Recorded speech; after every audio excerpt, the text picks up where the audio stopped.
Czasownik myśleć, فعل فکر کردن. یا myślę من فکر میکنم، ته myślisz تو فکر میکنی، آن او آقا، آنا او خانم، آن طفل و یا شای بیجان myśli فکر میکند، myślimy ما فکر میکنیم، و myślicie شما فکر میکنید، آنه myślą آنها فکر میکنن. گروپی از خانم ها و آقایان.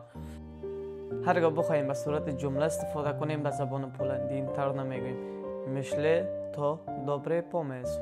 این اشتباه هست. همیشه کلمه ژ استفاده کنید مانند myślę że to dobry pomysł، myślę że dam radę، myślę że mogę jutro przyjechać do pracy.